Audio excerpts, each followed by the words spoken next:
મુખ્યપ્રધાન લેશે state control રૂમની મુલાકાત 12 વાગે SEOC ખાતે મુખ્યપ્રધાન વિડિયો કોન્ફરન્સથી જોડાશે અને સ્થિતિની સમીક્ષા કરશે। હવામાન વિભાગ, NDRF, SDRF અને કલેક્ટર સાથે બેઠક પણ કરવાના છે મુખ્યપ્રધાન અને સાથે જ બેઠકમાં માર્ગ મકાન વિભાગના અધિકારીઓ પણ હાજર રહેવાના છે।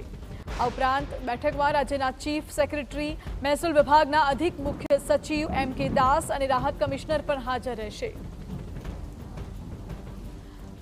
વધુ જાણકારી આપી રહ્યા છે સંવાદદાતા કિંજલ।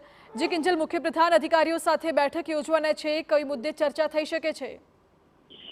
જી બિલકુલ, દેખો જે રીતે રાજ્યમાં સાર્વત્રિક વરસાદ છે તેમાં પણ ખાસ કરીને વાત કરવામાં આવે તો સૌરાષ્ટ્ર અને દક્ષિણ ગુજરાત ત્યારબાદ મધ્ય ગુજરાતમાં જે રીતે વરસાદ છે સતત વરસાદમાં કોઈ પણ પ્રકારનું નુકસાન ન થાય તેની માટેનું મોનિટરિંગ છે તે પણ થઈ રહ્યું છે।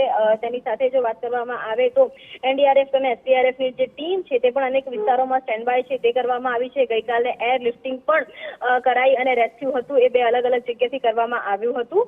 તેની સાથે જ હવાઈ નિરીક્ષણ હતું તે પણ મુખ્યપ્રધાન દ્વારા ગઈકાલે કરાયું હતું અને દ્વારકાની અંદર કલ્યાણપુરામાં જે સ્થાનિક તંત્ર સાથે બેઠક છે તે પણ યોજવામાં આવી હતી। ત્યારે આજની વાત કરવામાં આવે તો આજે 12:15 વાગ્યાનો સમય મુખ્યપ્રધાનનો છે કે જ્યારે તે પોતે ડિઝાસ્ટર વિભાગની એટલે કે SEOC ની જે આંખે સતત મોનિટરિંગ થતું હોય છે તેની મુલાકાત લેવાના છે। ત્યાં એક બેઠક છે તે ઉચ્ચ અધિકારીઓ સાથે યોજવાના છે। તેની અંદર હવામાન, તેની અંદર જો વાત કરવામાં આવે તો ચીફ સેક્રેટરી, મહેસૂલ વિભાગના સચિવ, ડિઝાસ્ટર મેનેજમેન્ટના અધિકારીઓ સહિતના જે અધિકારીઓ છે તે હાજર રહેવાના છે। એટલે કે રાજ્યની અંદર વરસાદ થવો એ સારી વસ્તુ છે, પરંતુ વરસાદમાં કોઈ પણ પ્રકારે નુકસાની છે, માનવ નુકસાન ન થાય અથવા તો કોઈ પણ તંત્રની ભૂલના કારણે કોઈ પણ પ્રકારની નુકસાની ન થાય તે પ્રકારની જે એક કવાયત છે તે મુખ્યપ્રધાન દ્વારા કરવામાં આવી રહી છે। સતત મોનિટરિંગ છે તે પણ કરવામાં આવી રહ્યું છે અને આજે 12:15 વાગે જ કારણસર મુખ્યપ્રધાન મુલાકાત છે તે SEOC ની લેવા જઈ રહ્યા છે।